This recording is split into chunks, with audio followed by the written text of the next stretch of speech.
I was never excited about the idea of my daughter dating. When she left for college, I assumed I had at least a couple of years before I'd have to meet some boyfriend and pretend to like him. But just 3 months later, she came home with Ethan. Ethan was nothing like the guy I had imagined for my daughter. He was tall and skinny, with messy hair that clearly hadn't met a comb in days, and he said dude far too often. He was polite enough, but his laid-back attitude instantly bothered me. My daughter had always been responsible, focused, and full of big plans. Ethan, on the other hand, seemed like someone who just floated through life without worrying about anything. I tolerated him. Barely. For months, I kept conversations with him short. Mostly nods, short answers, and the occasional grunt.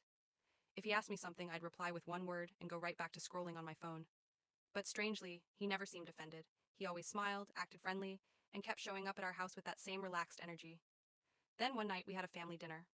My wife cooked a big meal, and Ethan joined us. Everything was going normally until my wife and daughter realized they had forgotten something for dessert. They quickly decided to run to the store, leaving me alone with Ethan for the first time ever. The silence was painful. I pretended to be busy on my phone while Ethan sat there staring at the table like he wished he could disappear. Finally, he cleared his throat. So, do you like whiskey? I looked up. He looked nervous. I nodded.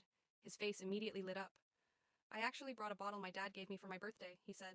It's supposed to be really good. Want to try it? For some reason, I stood up and said yes. At first, it was just as awkward as before. We sipped our drinks quietly, neither of us knowing what to say. Then, Ethan started telling a story about the time he tried to impress my daughter by taking her rock climbing. Halfway up the wall, he got stuck and had to be rescued by an instructor while she stood below laughing at him. I couldn't help it. I laughed. A real laugh. Then I told him about the time I entered a chili eating contest to impress my wife when we were dating, and ended up throwing up on a state senator's shoes. One drink turned into two. Two turned into more than I could count. Soon we were talking about everything: music, movies, embarrassing college stories. And that's when I realized something. Ethan wasn't lazy or aimless like I thought. He actually had plans. He was working toward starting his own business.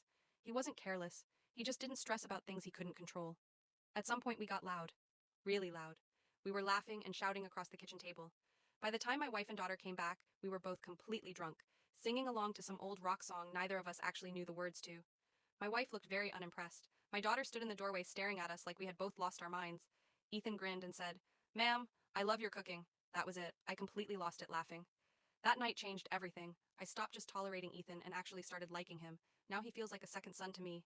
I still don't know exactly how it happened, but somehow, over a few drinks and a ridiculous conversation, he won me over. And honestly, I'm glad he did.